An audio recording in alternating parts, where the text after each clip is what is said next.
The Cleveland Cavaliers have been an NBA franchise since 1970. Yet in over 50 years of existence, they have only ever had one season in which they were able to capture the NBA championship. And in all their years of existence, none of the times they made the finals were without LeBron James. But it looks like a young Cavs team may be on the rise that could make a championship run without LeBron.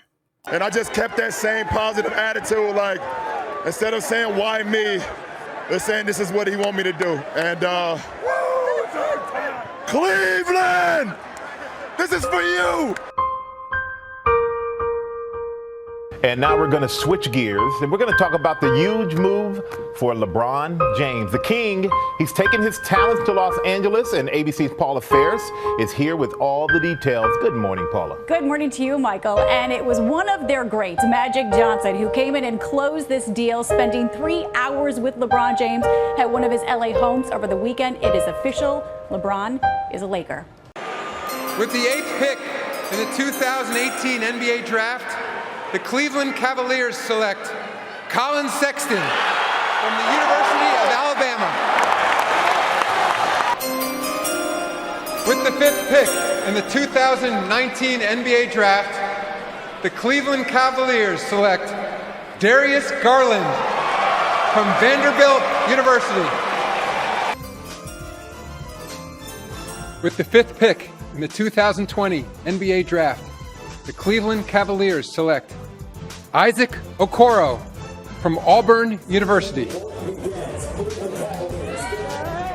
The Cavaliers involved in a trade that included James Harden going to the Nets. Here's the deal. It's a lot of guys involved in this one. The Cavs get Jarrett Allen, a center, and Taurean Prince, a small forward.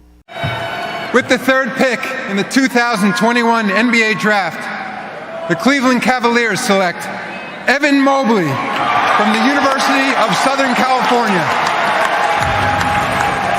The Rookie of the Year, Evan Mobley, Scotty Barnes, and Cade Cunningham. Zach, coming back to you on this one. What do you think? I was Mobley all season long, about 70 games, and then the last 10 games I flipped to Scotty Barnes because of all the stuff he was doing, particularly when Fred VanVleet was injured. He does a little bit of everything. And so the first team all rookies in the NBA. Scotty Barnes, Rookie of the Year. Cade Cunningham, Jalen Green, Evan Mobley, and Franz Wagner.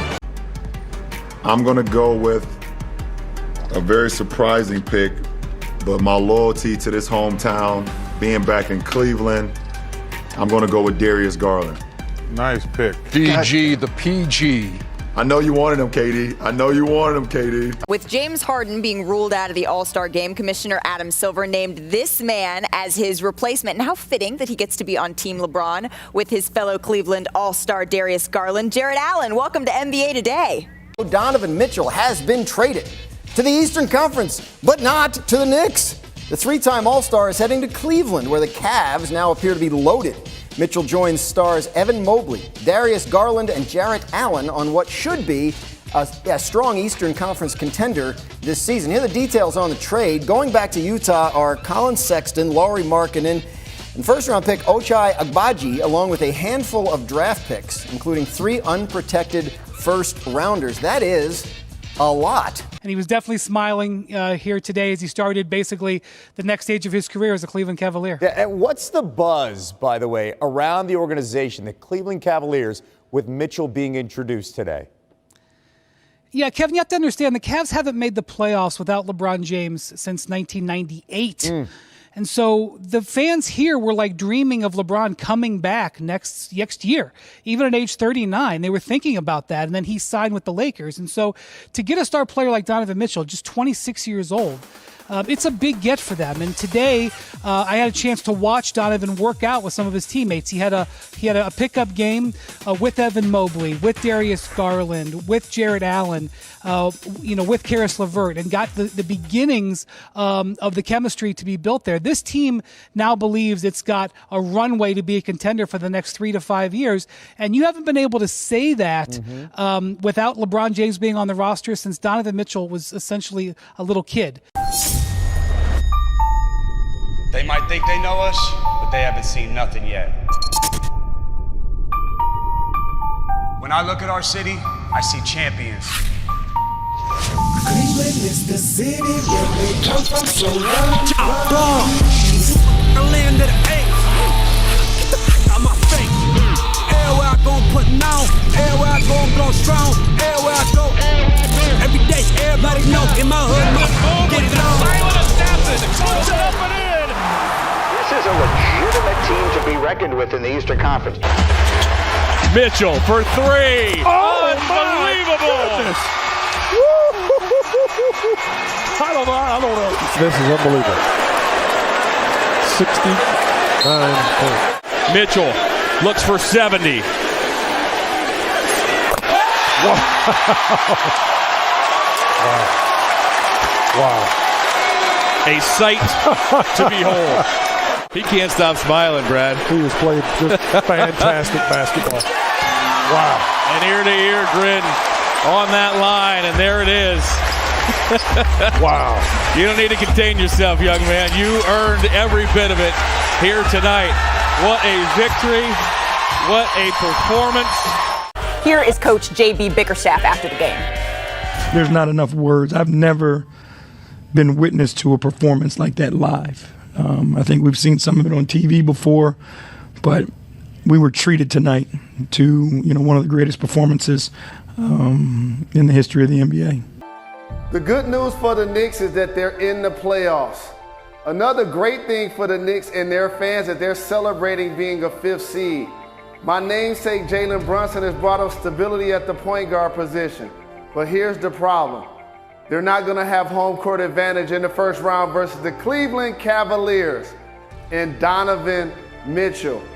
I usually like to pick the team in a series that A, has the best player, Cavs, B, has home court advantage, Cleveland. So I don't want to be a buzzkill for the New York Knicks, but if they play the Cavs in the first round, I think, Cleveland, this is for you, and they advance.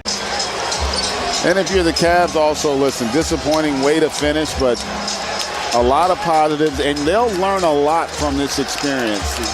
A lot to improve upon this upcoming offseason. Knicks' last series win, 2013. That squad featured Carmelo Anthony, J.R. Smith, Ray Felton, Jason Kidd, Iman Shumpert. But now, led by Jalen Brunson, the Knicks win their first playoff series since 2013. Mild upset of the 4th-seeded team, beating Cleveland handily 4-1. Yo, what is up, everybody? Welcome back to another episode of NBA Now. It's your boy Dom, and we're going to get right into things here today.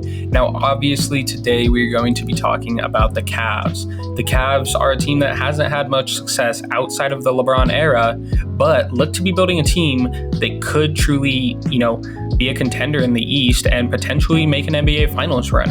I mean, this team has an MVP caliber player, a Defensive Player of the Year caliber player, and a plethora of all-star caliber players across the team who we're going to get into here in a minute. The first guy I think we have to talk about when we talk about this team is Evan Mobley. Evan Mobley has been phenomenal so far in his young career, and that goes from being the 3rd overall selection to the Cavs to being a unanimous all-rookie first-team selection, the runner-up for Rookie of the Year, my Rookie of the Year for that class, and this last season was first-team all-defensive player and was 3rd in Defensive Player of the Year voting. Now, we'll get into how good I think he can be this following season, but so far, he is the key piece for this team to be successful, in my opinion, going into the future.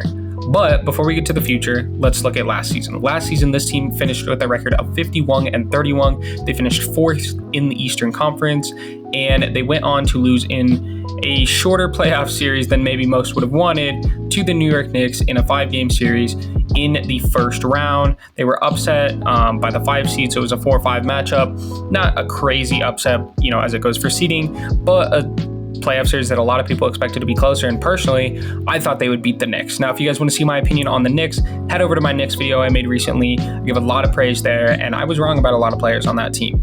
But with that said, this Cavs team disappointed, I think, a little bit last year because they made that huge jump to get into the top 4. They had home court advantage in the playoffs. They had, Donovan Mitchell, who was thriving for him, Darius Garland, who was thriving for him, and it looked like their defense was better than ever with Evan Mobley and Jarrett Allen holding it down below. But they were kind of embarrassed in the playoffs, which I hope that it'll be a good learning experience for this team, because on this team, there wasn't a lot of playoff experience guys last year, because obviously they, got rid of Kevin Love, who eventually goes to the Miami Heat, goes to the NBA Finals with them, and he was their most experienced guy when it came to the playoffs. Beyond that, it was Donovan Mitchell, and Donovan Mitchell isn't incredibly old. I mean, Donovan Mitchell's 26. He'll be 27 here in literally tomorrow, so happy early birthday to Donovan Mitchell. He turns 27 on September 7th, so happy early birthday to Donovan Mitchell.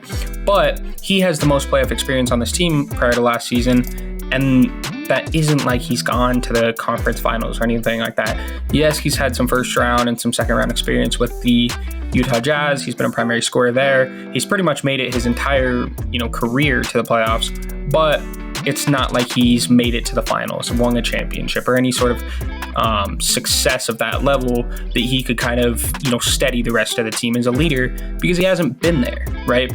So I do think it's a great learning experience for a lot of the young guys, and especially for a guy like Evan Mobley. Coming into this next season, I think following, a campaign in which he was pretty close to winning Defensive Player of the Year, where it eventually went to Jaren Jackson, So he was pretty close to winning Defensive Player of the Year. It eventually goes to Jaren Jackson. But, he's only 22 years old. And there's not a lot of 22-year-olds in NBA history that have gotten the respect that Evan Mobley has defensively.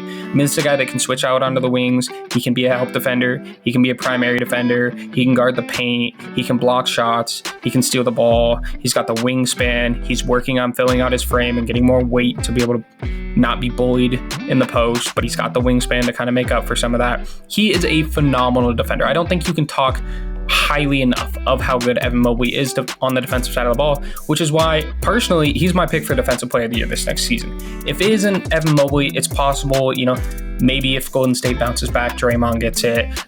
Why would Jaren Jackson not have another shot to get it? Could Giannis be back in the conversation? These are all very true things, and multiple other guys. There's a lot of very, very good defenders in this game and in the league right now, but Evan Mobley's different, man. Evan Mobley is different. I think what we can see is Evan Mobley is going to be so good defensively that we're going to see Chet here in his rookie season with OKC be very good defensively, but we're going to compare him to Evan Mobley and we're going to be like, he's very good, but he's not Evan Mobley, right? And Evan Mobley is setting a new standard for what it means to be a defensive big in the modern NBA. I would like to eventually see him transition into a true center as it goes for this team. Again, I think a lot of that comes with filling out the frame, and that's years down the line that we don't really have to worry about. I think he'll probably follow somewhat of a Tim Duncan kind of career path as it goes for positional ways, because early in Tim Duncan's career, we saw him kind of be the power forward, and then obviously the Admiral was the center, and that was your Twin Towers, was Tim Duncan and David Robinson. But then later in his career, he kind of develops into more of being that center guy, the main big on the floor,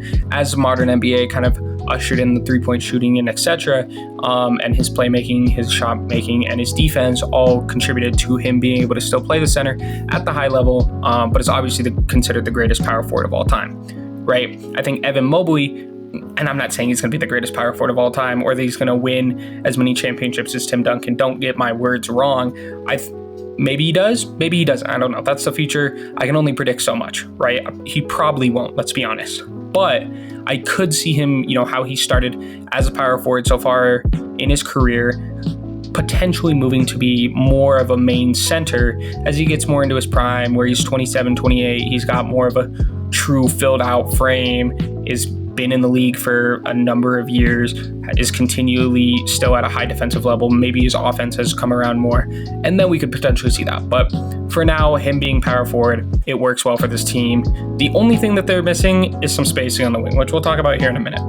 But before we get to that, let's talk about their center that they do have in Jarrett Allen. Jarrett Allen has been great for this team. He was phenomenal when he was in Brooklyn. He's been phenomenal for this team. He's a shot blocker. He's a hell of a player. He has that frame. I mean, this is one of the few guys in the modern NBA that has blocked LeBron James. Let's be honest. I mean, this is a very, very good defender. He was an all-star in 2021, 2022 for this team, and I think, you know, he continues to fit super well next to Evan Mobley as your primary rim protector, right? Last season, we saw him average 14 points per game with 9.8 rebounds, and Evan Mobley complemented that last season by averaging 16 points per game and 9 rebounds as well. Evan Mobley getting a block and a half per game, and Jarrett Allen getting almost a block and a half per game, right? So both defensive monsters, very good for this team. Combined, they average pretty much 30 and 20 with 3 blocks a game, essentially, and almost 2 steals a game. So they are very, very good on that end of the floor. We'll see if Evan Mobley's 3-point progresses into the future. He does shoot, you know, 1 a game or whatever. Only shoots 25% his rookie season, 21% last year.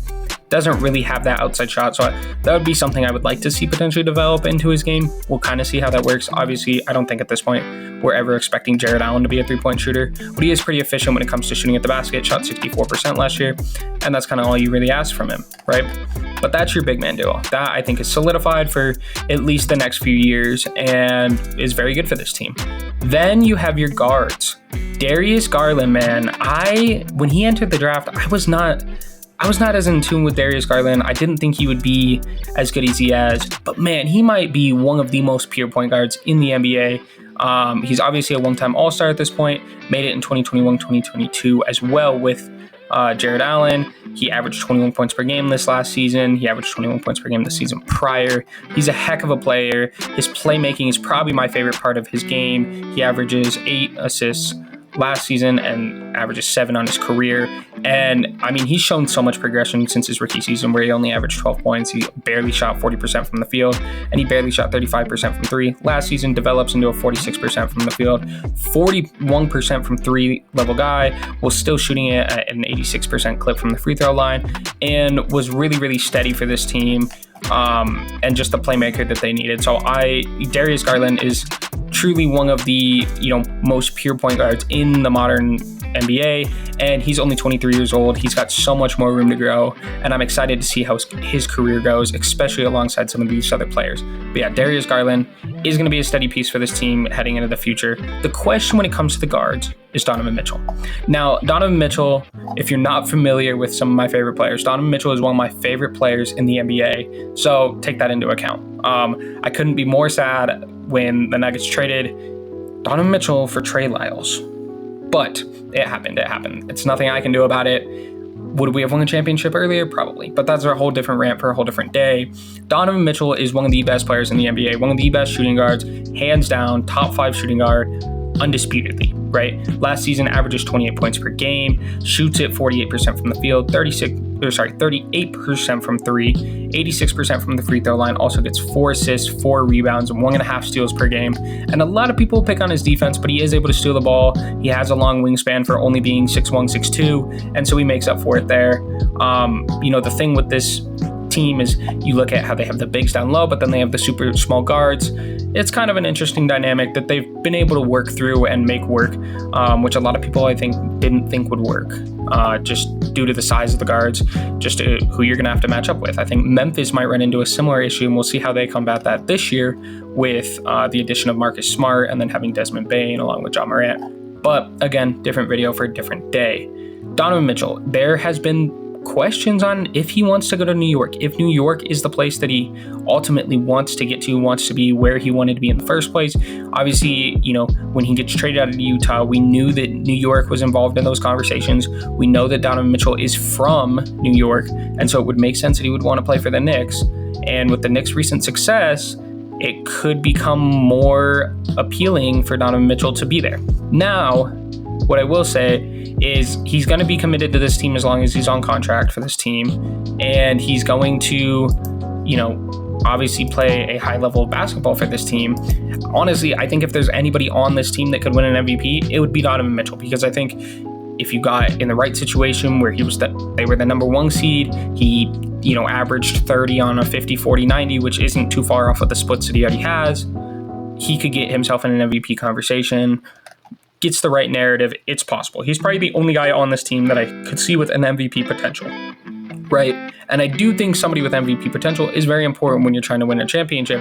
But this team also kind of reminds me of the 04 Pistons, because they don't necessarily need the LeBron, the Kobe, or whatever to lead this team all the way to the pinnacle to win the championship. They can do it by committee. I mean, Donovan Mitchell can average 28 points per game.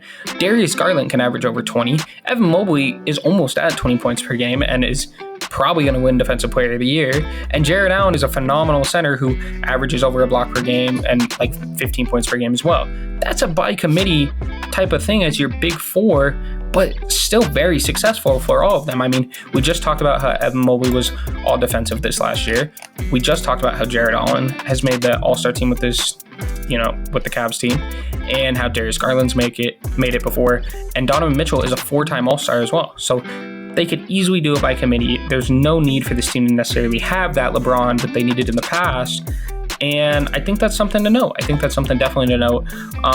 Again, I think a lot of playoff experience will be great, or a lot of last year's playoffs will influence this team going into the future, because that little bit of playoff experience for those younger guys is going to be huge for this team, because they got the taste of making it to the playoffs. They played the 82-game season. They finally got there, and they got embarrassed. They did get embarrassed. They should have gotten past the Knicks. They should have gotten to the second round. Personally, I thought they had a pretty decent chance to get to the conference finals, especially once Milwaukee was out, and it would have been, Cavs versus Heat, but doesn't happen. They get knocked out in the first round. And so I hope that lights a fire under a lot of these guys and they come back next year with a vengeance, because this team can make the conference finals. This team can make a finals, especially in the East. But yeah, Donovan Mitchell, one of the best shooting guards in all of basketball, is probably the only guy that could win an MVP on this team. And yeah, I think there is some potential validity to the New York Knicks trade rumors, to the New York Knicks signing rumors. However that ends up going, we obviously know New York is very, very aggressive when it comes to getting stars. But Donovan Mitchell, I think if you have success, he's willing to stay, right? I don't think he's just going to bail on these guys. I think when you see him on the court with these guys, he looks like he's having a ton of fun. I mean, how could you not be having fun when you're scoring 71 points in an NBA game? I feel like there's nothing more fun than just dominating at the highest level, which is exactly what he did this last season. So shout out to Donovan Mitchell, obviously the best player on this team. And I'm excited to see how he leads this team this next season, with his second full year in Cleveland. As it goes for the rest of the roster, though, this is where we get to the issue of the wings. So we'll talk about some veterans that they have on this roster here in a minute, but the wing spot, your last starting spot, we've talked about the four guys. We got point guard, we got shooting guard, we got power forward, and we got center, but that small forward position has been the biggest question mark for this team over pretty much the entirety of the tenure that this core has been together, even before Donovan Mitchell gets there, right? Isaac Okoro was their initial answer to try to fix this, right? Obviously, they drafted him 5th overall. He maybe has not lived up to being a 5th overall pick. He's only 22 years old, though, and hopefully his shot continues to improve. Last season was his best three-point shooting year at 36%. It's improved a lot since his rookie season at 29%, but he also only shoots 2 a game. He's very, very good defensively at 6'5". Again, a little smaller though, especially when you have that small backcourt, which against some people is going to matter, because when you have a 6'9" LeBron at small forward, or a 6'10" Kevin Durant, or 6'11", let's just call Kevin Durant what he is, a 7-foot Kevin Durant at small forward that you have to play against, 6'5" Isaac Okoro is not going to do anything. Now, most people aren't stopping LeBron or KD, but that was just an example. Like, there are plenty of wings that are much taller than 6'5", and that's where I think the size does come into concern here for this team, which, due to his, kind of lack of consistent shooting and scoring ability, plus his, smaller height when it comes to playing the small forward position, which is why I think this team tried to really get Caris LeVert to be that guy. Now, Caris LeVert's a little bit taller at 6'6", 6'7"-ish, kind of is a little bit more of that 2-3, and can, match up against some of those bigger guys a little bit easier. Not quite the defender that Isaac Okoro is, but just has a little bit more size to him. Now, I'm glad to see Caris LeVert is healthy. If you guys don't know, I believe he had cancer just a couple years ago, or it might have just been this last season. No, it was in 2021, 2022. I believe that he had cancer after getting traded from Indiana to Cleveland. So just shout out to him for being able to get through that and still be able to play NBA basketball. I mean, it's one of the craziest things I think has happened in recent NBA history. And so we're just glad to see that he's healthy, but he maybe isn't the player that he was in Brooklyn, with all that said. In Brooklyn, he had, a year where he averaged 20 points per game. It looked like he was going to be a star in the league. He gets to Indiana. His production kind of goes down a little bit, although, again, it was kind of a by committee type of thing going on there. But so far in Cleveland, he just hasn't quite been able to get back to that point, which I don't think you can fault him for. Obviously, he's been through a lot the last few years. And I think it's still a good sixth man for this team. He might even be the X factor for this team. But yeah, I think shout out to Caris LeVert for getting through it and still being able to play NBA basketball at a decent level. Shot almost 40% from three last year, so that's very good to see. And again, maybe isn't that answer at the small forward position for this team, but can be a good spark plug off the bench. The answer for the future, though, might just be Emoni Bates. And if Caris LeVert isn't the X factor, Emoni Bates might be. Emoni Bates was projected initially to be the number 1 overall pick in the Victor Wembanyama draft, right? Ends up going in the second round. The 19th pick in the second round, 49th overall, later than Nikola Jokic even went, right, at 42. And he might be the next second round success story. At 6'10", 170, he fits the build that you would want to play small forward. Obviously, his defense isn't quite there, but man, he lit it up in Summer League and has a lot of potential. So if it's a guy to look at for, that final piece to fill out this team, if they don't have to make a trade or something like that, look at Emoni Bates. I think he's going to have a good rookie year. I expect him to probably spend some time in the G League just to be able to get his reps throughout the season. But I do think he might be able to make a very, very big impact on this team. And if he was starting at the end of the season, I wouldn't think it was outrageous. Now, he is only 19 years old, and he's had some off-the-court issues. Honestly, I'm not 100% sure exactly how it all went down and all the specifics about it, so I don't want to speak on it too much. But hopefully all that's behind him, and he's ready to become the player that he was supposed to be. So, yeah, I think keep a close eye on Emoni Bates. I think he could be huge for this Cleveland Cavaliers team. But as it goes for the rest of the roster, they do have some other impactful players. Ricky Rubio is currently stepped away from basketball and did not participate in FIBA this year. I believe he will be back for the start of the season for this team and has been a very good staple piece for this team over the past few years. He's kind of bounced around a little bit, but Cleveland seems to be his home away from Minnesota. Last season he averaged 5 points per game, but he only played 33 games. The season before, again, he only played 34 games, but he was very, very effective the season before when he averaged 13 points per game, and he averaged 6 assists as well. I think provides good bench playmaking and can kind of fill in for Darius Garland when Darius Garland isn't on the court. So yeah, as long as Ricky Rubio is back, you'll have a good bench facilitator, and that's something to keep in mind when you're trying to get through an 82-game season. Beyond that, there's Dean Wade, who's shown consistent improvement throughout his career. He's been in the league for 4 years now and is at least a serviceable NBA player, can soak up some minutes throughout the regular season. Now, it's not like he's amazing or anything, only averaged 4 or 5 points per game, but he can shoot the 3 ball at about league average and is a not awful defender. So shout out to Dean Wade, or Dwayne Wade's little brother. Talking about shooting, though, Max Strus they brought in. I don't think he'll be starting. He's, again, 6'5", at that Isaac Okoro height, and he doesn't really bring that defense, but he is one of the best shooters in the NBA. We know that Max Strus got a big contract for them in this team for a reason, because in 2021-2022, he shot over 40% from 3, and this last season, he shot 35% from 3, and in the playoffs, shot 32% from 3, and that's on almost 7 attempts per game. So is continually one of the better three-point shooters in the league and has shown very good progression throughout his career and has been very impactful to help Miami make 2 NBA finals. So shout out to Max Strus, and I think he will be good for this team. Maybe a little bit of an overpay, but will be a good addition to this team off the bench for sure, and provides a little bit more shooting when you're talking about a team that has Evan Mobley and Jarrett Allen as 2 of their key pieces, right? The last guy I really want to mention here is George Niang. I think he's going to be a good veteran presence for this team. He obviously played last season with the Philadelphia 76ers, tried to help them compete in the playoffs, and I think, again, will try to help the Cleveland Cavaliers compete in the playoffs. He's been a good player for quite a long time, not necessarily, an all-star or anything like that, but he's been serviceable ever since his days in Utah, and I think we'll continue to do that here in Cleveland. So shout out to the mailman for making his way to Cleveland and trying to help out this team, hopefully win an NBA championship if you're a Cavs fan, right? But that's kind of the roster breakdown. It really comes down to how that core four plays. Now, there have been reports that it looks like Cleveland wants to try to keep them together as long as possible. So that's good news if you're a Cavs fan, and probably bad news if you're a Knicks fan, right? And, they've continued to bring in veteran guys like George Niang, like a guy like Robin Lopez. They even brought in a younger guy like Ty Jerome to help with shooting, along with Max Strus. So they've continued to try to address the issues that they saw last season. And I think it's probably only up from here for this team. I would be very, very shocked if this team is out in the first round this year. And honestly, this team could be the number one seed. As long as they're healthy throughout the regular season, they have enough guys that can carry the load offensively throughout the regular season and are definitely a good enough defensive team that I think the Cavs are going to be in the running for a top 3 seed this season. And I don't think anybody should be surprised if Donovan Mitchell's top 5 in MVP voting.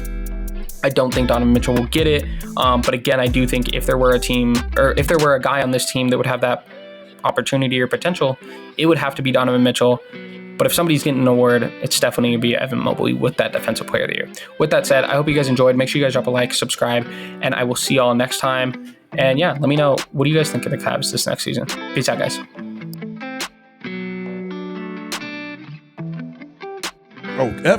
That's how quiet it is. We forgot about Evan. Evan don't even speak when he's supposed to speak. Yeah. I don't think Evan's even talked to a girl in the club. I don't think he's ever been to a club.